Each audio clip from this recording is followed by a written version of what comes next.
This is a WDIV production.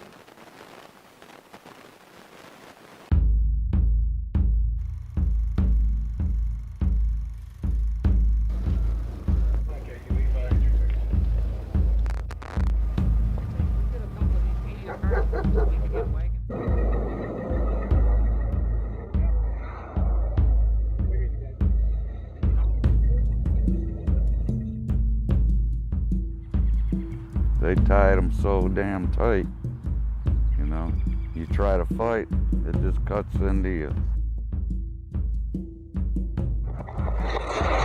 How can you just kill a 12-year-old in the middle of a very busy intersection and no one knows anything? How can that be?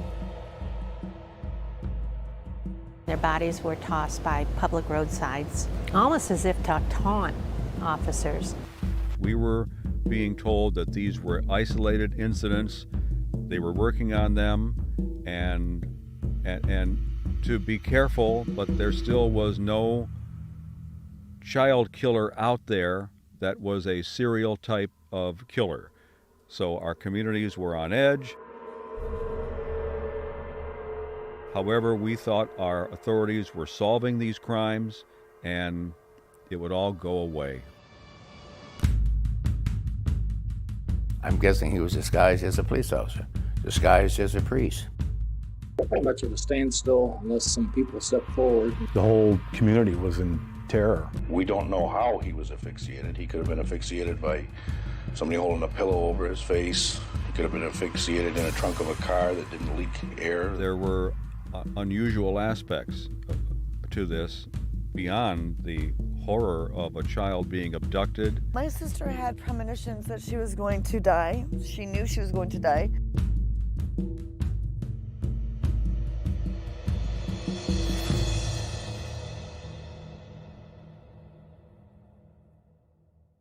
Money does a lot of strange things to people. It can do anything.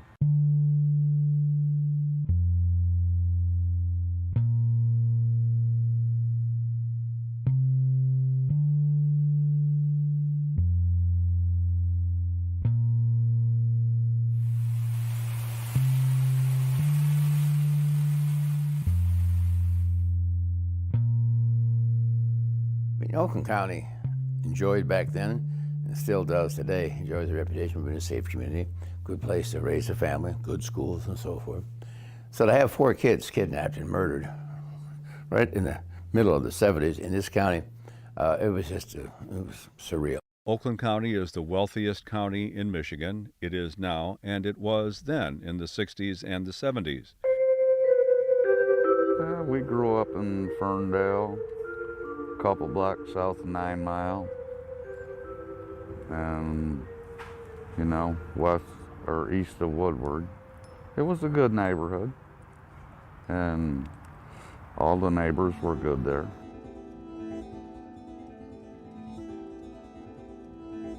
On February 15, 1976, Mark Stebbins was walking home from the American Legion at Livernois and 9 Mile, where his mother worked. She worked as a bartender at the American Legion Hall in Ferndale, and there was a pool tournament there. And he wanted to go home to watch a movie. I think it was 30 seconds over Tokyo, because he was a war buff. And when I got there and he wasn't there, it's like, something's wrong with this picture. We don't know where exactly he was picked up. My mom called from the American Legion. She asked me, is Mark there? I'm like, no. And she's like, well, I don't understand that. He headed home and never made it. And the Ferndale police says, well, we have to wait about 24 hours to report a missing person. And it's like, for a child, you know, a 12-year-old kid, you gotta wait 24 hours? No one heard anything, no one saw anything. He was missing for 4 days. Then on the 19th, the bottom of the world just dropped out.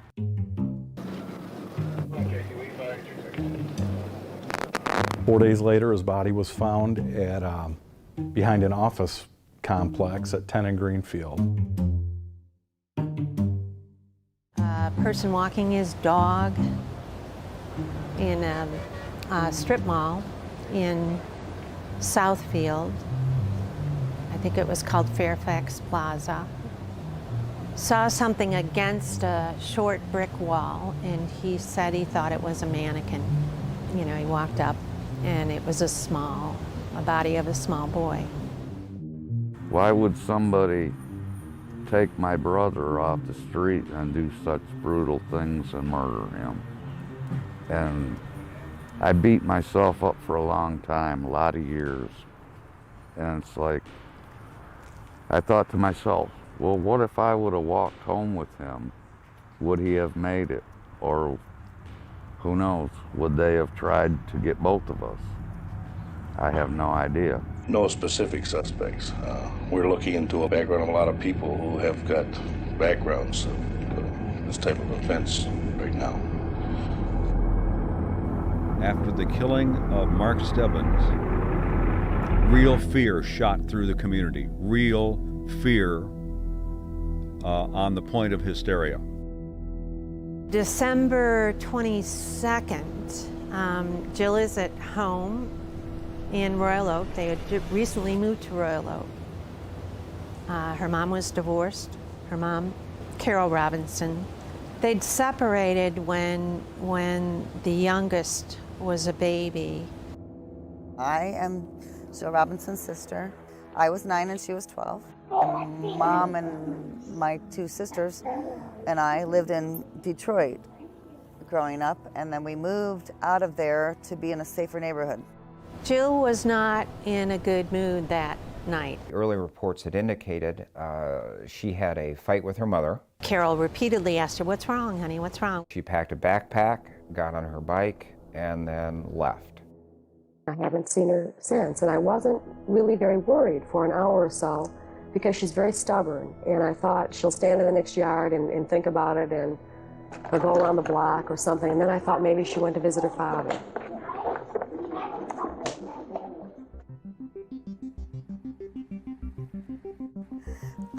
This is where it gets hard. Okay, so then I don't want to do this. I don't want to do this. I think I'm not going to cry. But anyways, so she becomes missing off of her bike. Her father lived some distance away. So what she did is she packed a backpack, got on her bike, and then left. And that is the last anyone had ever seen of her. I said, "Jill, where are you going?" She said, "None of your business." And I'm the one that was the last one to see her, and I had to go out to the shed to look for her bike because my mom was gone to work or something. And so I had to go out and look, and her bike was gone. So I think that she went to my dad's, which was like 5 miles down the road, 6 in Birmingham. And she was last seen somewhere along the way at Tiny Tim's hobby shop or whatever that was called. I don't know. I thought somebody found Jill. It's okay. Mrs. Robinson is especially worried because today, Christmas, is something that Jill was really looking forward to. She had saved enough money from her allowance to buy gifts. Gifts that still remain unopened. She was missing from December 21st, and then they found her the day after Christmas.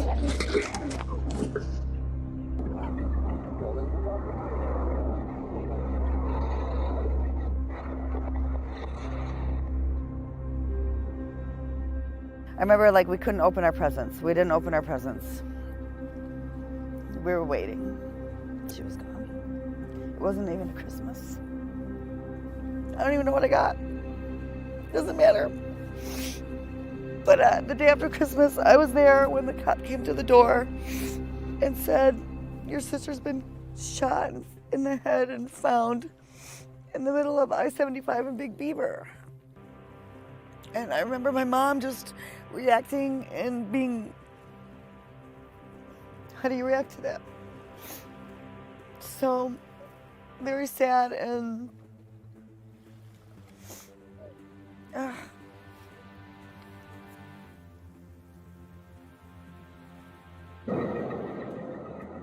So they said that she was, shot in the face and her body was found. And it's unbelievable to me that someone doesn't know something about her whereabouts from those days that she was missing, because how can you just kill a 12-year-old in the middle of a very busy intersection and no one knows anything? How can that be? So I knew I had a great news story here, and I went on the air in our next newscast and did the story about the Oakland County child killer. It was the first time, I think, that anyone had ever uttered those words in our area. I think it's worthwhile. We have to find the girl. We need information to find the girl, no matter what the situation is, and that's why I'm here. I think this is the only way we can do it. You can't keep someone for 19 days or 4 days or whatever it is and be a single individual. I just think it would be next to impossible.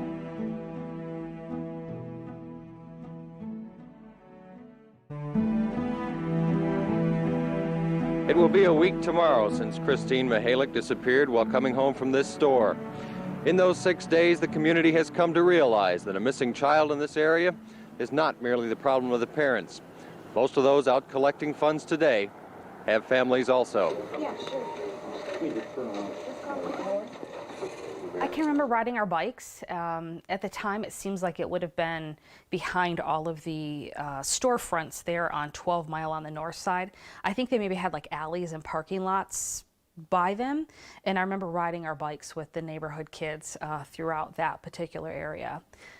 And really, that's about it. And a few other memories that we had at our family cottage up north. I only have one memory that I recall from when she went missing, and it would have been my grandmother and I were laying in bed watching TV, and I remember seeing the news flash coming up with her picture in terms of missing, and the news channels asking if anyone had seen her.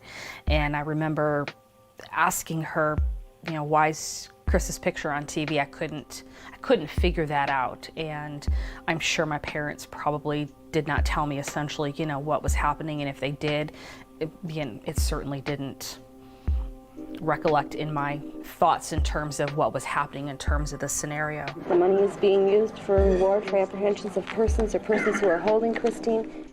I knew about it as a young man. Thank you very much. Lived in Berkeley, grew up in Berkeley in the 70s. My dad was a Berkeley detective. He grew up with Bob Bell, who was Christine Mihalik's grandfather. Christine was kept for 19 days. I thought it was just so poignant that her mom said, Deborah Jarvis said the reason she was kept for 19 days is because they so enjoyed her company because she was such a sweet kid. Her body was found 19 days later in Franklin Township, partially buried in a snowbank.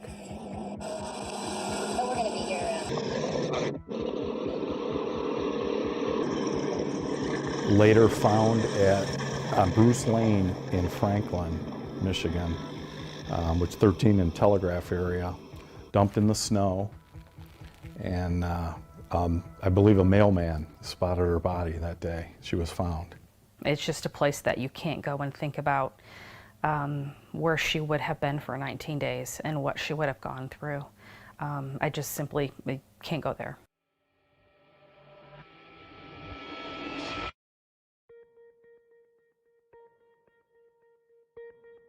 Kim was abducted on March 16, 1977, sexually abused, and suffocated on March 22nd.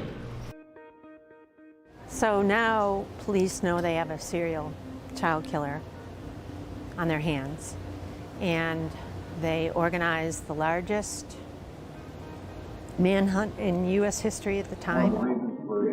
There were differences between each case, different enough that we just couldn't connect all the dots. But when Timothy King was found murdered, things became very clear.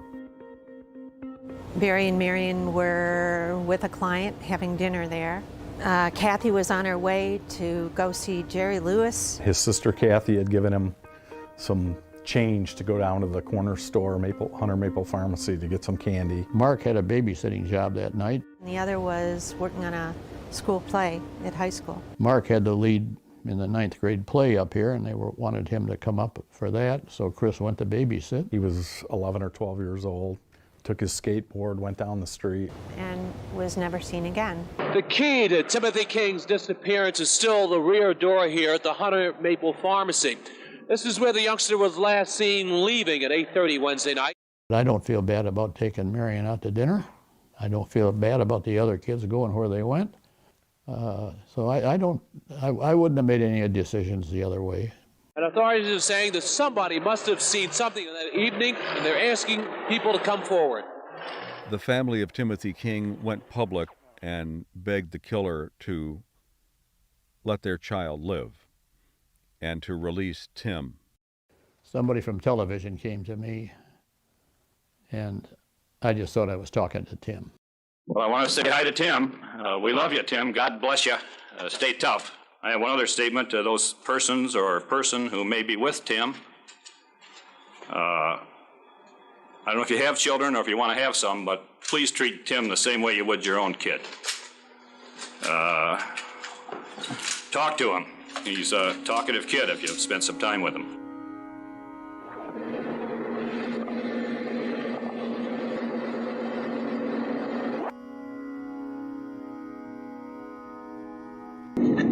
This street will be closed until probably sometime late this afternoon to allow the crime lab people to do the thorough job that we have asked of them. Tentatively, the body of the young lad down there is Timothy King.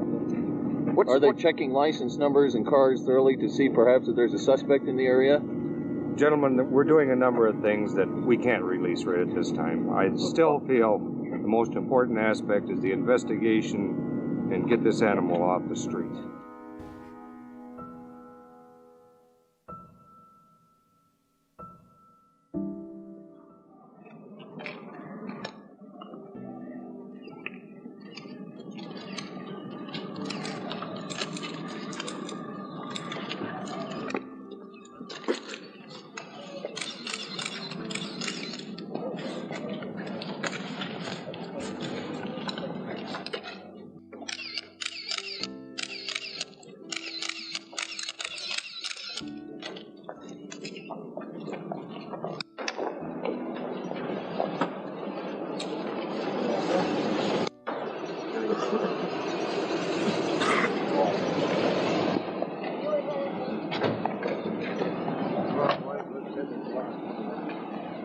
I'm convinced to this day that when Timmy was kidnapped, he knew what was going to happen to him.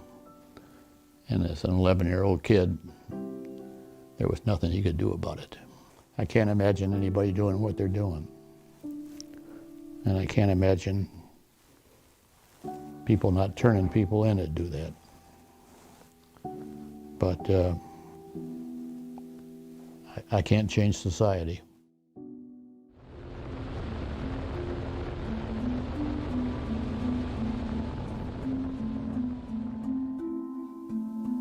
I'm not afraid to tell the story now.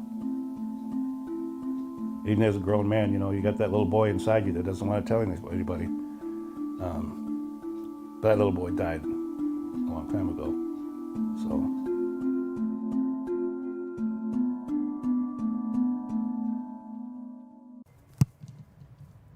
Sam!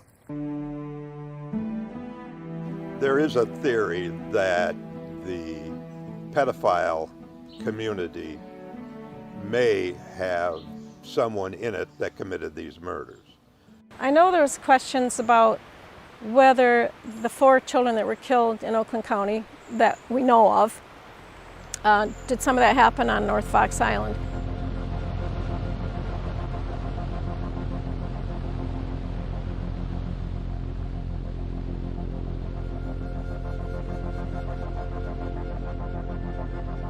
I was actually writing the history. I published the first book, They Came to South Fox Island, in 1982, but I wanted to update it to include North Fox. And when I was almost through with that book, that's when the whole Sheldon pornography thing broke. So it was just a beginning story when I was trying to wrap up my book.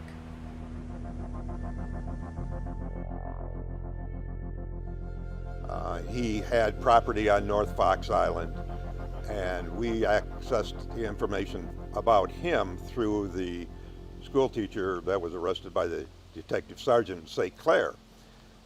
He would fly friends and males that were interested in interacting to his property on North Fox Island. Really what he bought it for and installed the land strip for was to run a child pornography operation there. And he had a private jet, and he'd fly kids from Charlevoix to the island and had a filming operation there and had, you know, horrible, horrible things. I grew up in Port Huron. We were pretty well off as far as a family went. That's why I went to St. Joe's, and yeah, it was good. It was a good childhood, actually. I mean, I had heard about nuns, you know, the old school Roman Catholic nuns. They don't play, and that's true. But you know, learn discipline, and I liked it. We were poor, but we had uniforms. So this kid that I sat next to, his father's a judge, but we dressed the same. My mom was a maid, but we still dressed the same. So that part about it I liked. I don't remember the name of the gym instructor before him, but he was a really good guy, and he left. And that's when Mr. Richards came. Yeah, he would do the patting on the ass. The only gym teacher I ever had that would be in the locker room when we were taking showers. Frank Sheldon was introduced to us as Mr. Richards' uncle. This is my Uncle Frank. So, oh, okay, well, this is Frank, and Frank owns the island and whatever, and we're, you know, so. Wealthy man. Anybody from that area knew, you know, he was very prominent, wealthy, come from wealthy family, so on. From what I understood, he went to a couple of the other boys and myself's parents and said, these guys did an exceptional job this year in gym class, and as a reward, we'd like to take them up to the island. I remember just taking off, just like rock stars. I'm in a plane, I've never been in a plane before. You know, I'm just a poor kid, lives in the projects. Got lucky enough to get a tuition to a Catholic school. Yeah, it was really cool. It was exciting. From the moment the plane took off till we came back, everything we did on the island, myself, was great. The island was beautiful. It was a really cool place. And we go down, the water was like, it almost looked like the ocean, but it was freezing. And I remember landing, I remember getting our stuff, getting our cabin, and you know, within an hour, we were naked on the beach. That's just how it was. If you live on an island, this is how they do it in islands. So. Okay? Again, 11 years old, I'd assume I was protected. That's my gym teacher right there. I started getting older and I was thinking, wow, you know, they used our innocence, and that sucks.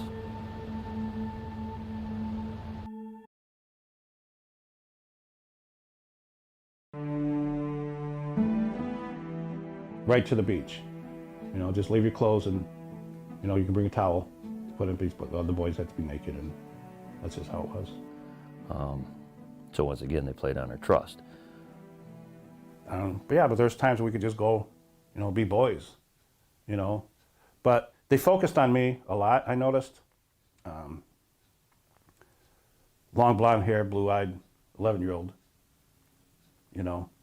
The very first day we were there and I had a sunburn, and Jerry Richards rubbed lotion on me everywhere.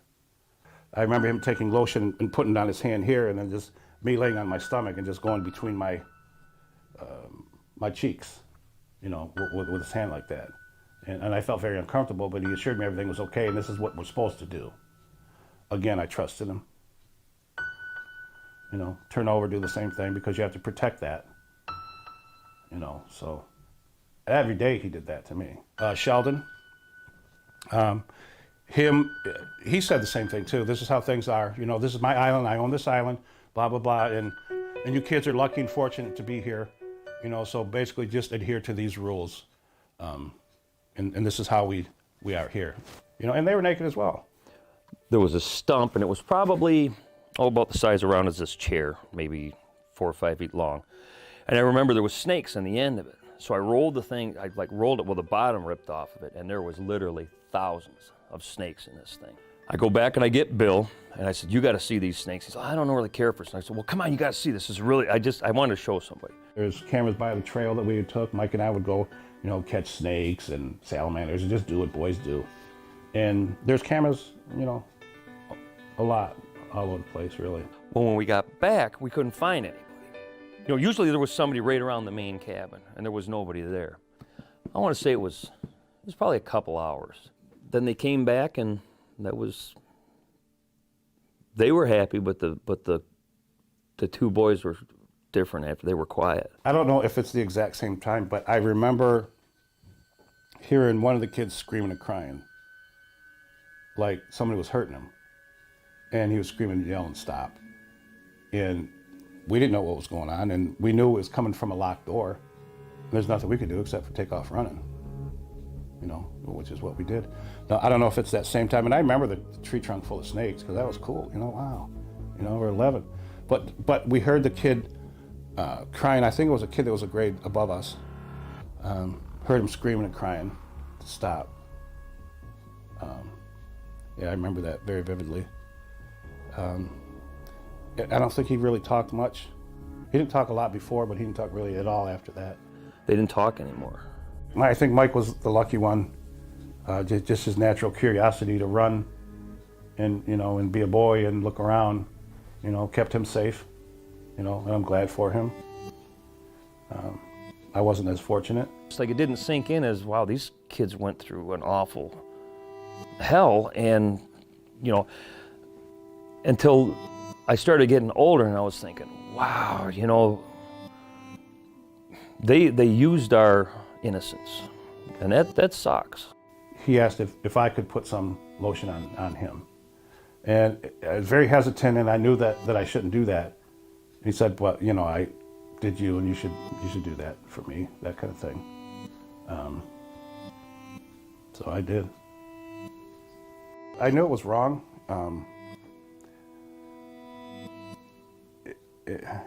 It's hard to describe. I felt shameful. I knew it was wrong, something I shouldn't have done. And I'm thinking, in my 11-year-old mind, I never had nothing to say at confession, because we used to go to confession once a week. And I never had anything to say at confession because I never did anything wrong. This is definitely wrong, so I'm definitely going to have to tell the priest this. So I felt bad. Should I say it? And they got you thinking, you know, you have to confess, you know, your sins in order to be forgiven. This is how we were taught. So I think my biggest worry was if I should tell the priest, or should I tell my mom? I should keep it to myself. They said, oh, I'm going to get in trouble, but I might get in trouble if I tell it to the priest. You know, so a lot of mixed emotions. It was a really messed up time, I guess. Yeah. I went back in my 20s to look for him. I was telling my wife this story, and she said, did you ever find him? And I said, I'm telling you the story. No, I didn't, because I would have killed him. So then I went looking for his grave. Never could find that either. So just kind of been buried for a long time.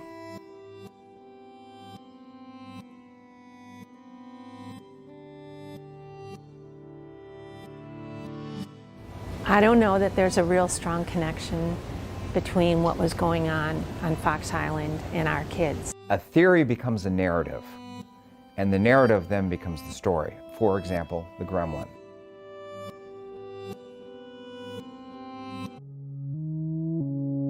The gremlin. Blue gremlin. Blue gremlin. A gremlin. Gremlin. Blue gremlin. Blue gremlins. He was wearing a rust-colored sport jacket with dark pants. He's soft-spoken. We believe that he's driving a late model blue gremlin with white wall tires. The gremlin took off from there because they had an actual eyewitness who saw Tim standing next to a gremlin. Certainly in the height of hysteria, with so little to go on, I can see why it would.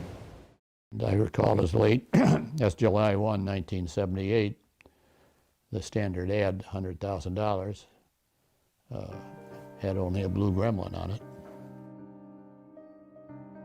A sketch was disseminated around the public that people my age remember very clearly.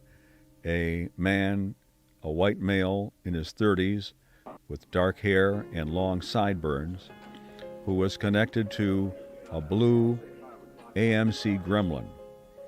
That was the image that was passed around in thousands of flyers all around our region.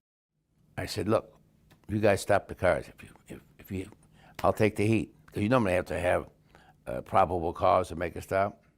I said, if you see a car that looks suspicious, go ahead, stop it, and search it. And if there's any backlash because of the Fourth Amendment protections, I'll stand for it. Brooks actually suspended the Fourth Amendment in Oakland County while this investigation was going on. If you drove a gremlin in Oakland County, you're getting pulled over and the car was getting searched. What a gross waste of resources, quite honestly. And to this day, it is felt that it is the gremlin that is involved in this. We stopped cars all over Oakland County for the next couple of days. Very little probable cause, if any. Not one motorist complained. They wanted to help, sure, open the trunk. If you saw a blue gremlin driving in your neighborhood, you called the police. The King family's always believed the blue gremlin was a bad lead. The gremlin was the biggest red herring ever in the case. No, it was not a blue gremlin. The blue gremlin matter ought to be thrown out. Investigators traveled 1,200 miles to Recluse, Wyoming, to exhume Nordberg's body in a long-shot attempt to match his DNA to a hair found on one of the 4 victims.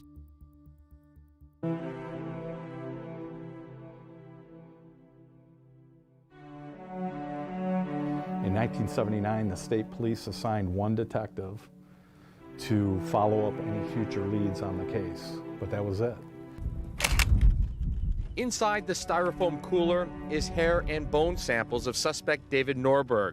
Investigators traveled 1,200 miles to Recluse, Wyoming, to exhume Nordberg's body in a long-shot attempt to match his DNA to a hair found on one of the 4 victims. It might very well not be the right guy, but he's a suspect.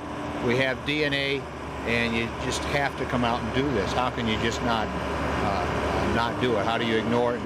As the workers dig, investigators stand guard. They know that this may be their best and final chance to solve the case of the Oakland County child killer.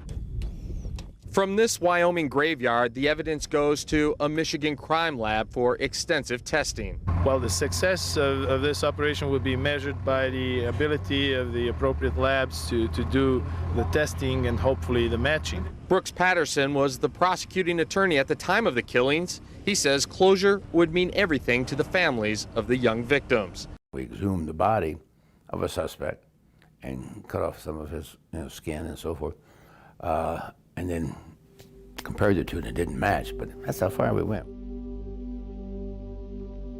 In 2005, when it was reactivated, when I arrested Lawson. Police are not revealing the name of the mystery man from Ohio, but do say Lawson has led them to Detroit's Cass Corridor. Mr. Lawson has given us information in the past which took my partners and I down to the Cass Corridor. We've done extensive investigations down there. Lawson claims there may be other victims, Detroit children who were never linked to the case. So they were using Lawson in the neighborhoods to try and identify the Oakland County child killer. And so Lawson started telling me about these things and about his theories and who was involved in the child killing. He had a lot of information, a lot of really good information. And he talked about Sheldon and he talked about Gerald Richards, and so he knew a lot. As police escorted Lawson out of the courthouse, we asked him the critical question. Do you know who the Oakland County child killer is? Yes, I believe I do. Who is it? No. Is it Mr. Lamborghini? I tell you what, if you gentlemen want to meet with me privately, and what I like to do is cut a little deal. What's wrong with now? Lawson is feeding me information. It's prior to trial on the murder case, and he's talking about, not about his murder, but about the Oakland County child killings. He said that Lawson was at Bob Moore's apartment one time with Ted Orr and Bob Moore had a photo album on his table, coffee table, with pictures of kids in it. And Lawson claimed that Ted Orr picked up the photo album, opened to a certain page, and showed it to Bob Moore and said, "Does that not look like the King Boy?" I would also like to produce to Your Honor a statement by the prosecutor saying that all the information that I gave him pertaining to this would never be used against me in a court of law. You know, I'm listening to him, and over several conversations, I said, "Are you sure?" I couldn't find a Ted Orr anywhere in Detroit. I said, "Are you sure his name's Ted Orr?" And Lawson finally told me, I think his real last name starts with L-A-M, Ted Lamb something. Is that your present address? Well, the jail is, but my last residence before jail was that, Your Honor. The Wayne County prosecutor says Lamborghini, along with Richard Lawson, would lure young victims in the Cass corridor with drugs, food, and cash, and sexually attack them. Mr. Lamborghini is a suspect in the Oakland County child killer case. Mr. Lamborghini is our most promising suspect at this particular time. Mr. Lamborghini, what do you want to tell the judge in Detroit? Ted not only didn't cooperate and not only turned down this offer, but he did something very unusual. He pled guilty straight up to all 17 counts, including 3 life felonies, without saying a word. Which, to all of us, we felt it was sort of telling. He was a pedophile, and he had done a lot of things, and I think this group, they knew it, and they held that over his head. You know, if you come forward with any of this stuff, we're going to lay it out, and you'll be in prison for life. And I mean, this is 1975, and Ted Lamborghini was a free man. He was a free man until 2014 or so. So for 40 years, he went about his business because these people didn't reveal what he'd been doing. Well, at that point, it became, you know, the old victims came forward. Now he's in prison for life, but he had 40 years of freedom that he wouldn't have had.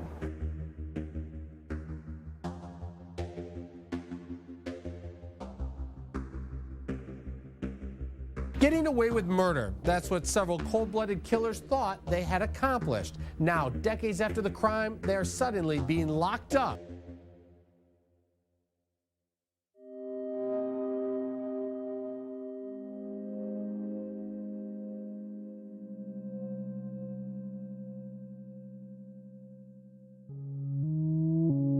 It bothered some of my children more than others, and me. We had various reactions to it. Now armed with new information, King says he believes he's cracked this case wide open himself. The Birmingham attorney now revealing he believes the guy in this mugshot, Christopher Bush, a known pedophile who was convicted several times of sexually assaulting children in 1977, is the Oakland County child killer. He paid a lot of money to get this information, which has been, through him, much of it put out into the public domain, and it's very helpful. And it's interesting, once they got the Chris Bush name and you know, Corey starts looking through the files, just this avalanche of evidence came. He'd been arrested and convicted 4 times of,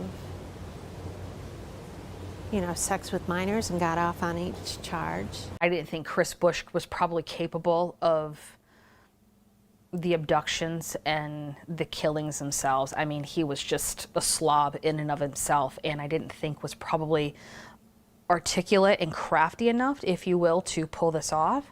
But to be someone's fall guy and be part of the bigger picture, absolutely. And likewise, Greg Green, he had a record a mile long, and here I think he was in Michigan, but yet California was trying to bring him back there for crimes that had been committed.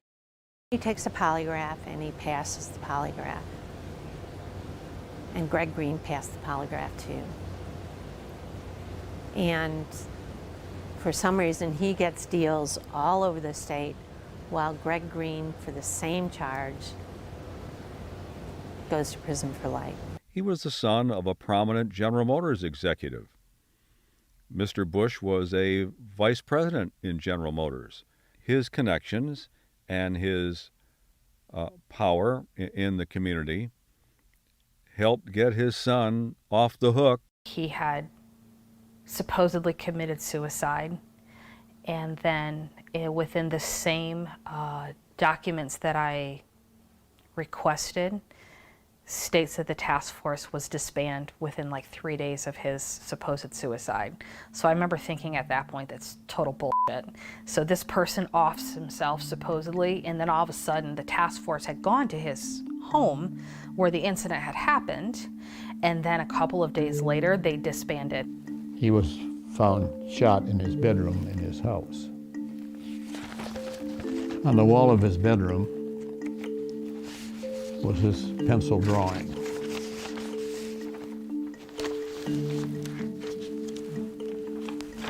It's a young boy screaming.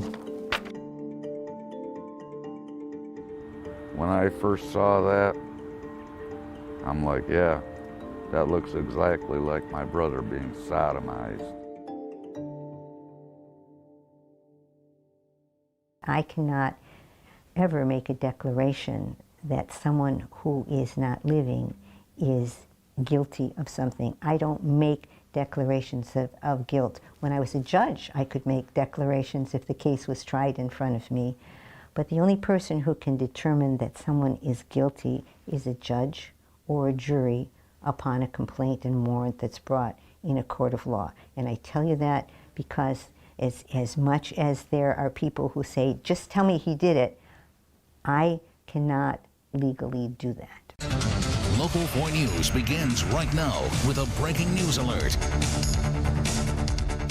Finally, a break in the case that's had investigators baffled for 36 years. A stunning new development today in the Oakland County child killer investigation. Those hairs recovered from the boys' bodies have the same mtDNA profile as the hair recovered from the 1966 Pontiac Bonneville. And now the search is on for this new suspect. Investigators say this man is a direct link to the suspect, but they still need help finding the killer. They still don't have enough evidence to indicate that this guy Sloan's involved, but they believe that there's a distinct possibility. They had pulled a hair off of Chris's blouse, and I think then that was part of the relationship. But I thought Sloan was a good lead, and my family encouraged follow up on it. But nothing's been turned over to us to indicate that any of that stuff was true. The theory was that Christopher Bush knew Mr. Gunnels. Mr. Gunnels was being used as a lure to bring Timothy King into the car, and that's how he was abducted. When we approach Gunnels, we tell him we're from Local 4 News and are surprised when he opens up and starts talking. My heart goes out to those families, brother. It really, really, really does. I don't feel that they were served justice through any of this. So let's make it clear. This hair that Mr. King is talked about, Christopher Bush is excluded. He is not a contributor. Mr. Gunnels could be, but the statistical odds are about 1 in 150, which when you expand that out to all the population of Michigan at the time is hundreds of thousands of people. Every time, whether it was Lamborghini or Norberg or Bush or Sloan, the family, you want to talk about pain, that's what we do. And so you try and be as circumspect as you possibly can, because you're hurting. It hurts. The pain is never going to go away, and when you're talking about the investigation, it becomes even rawer.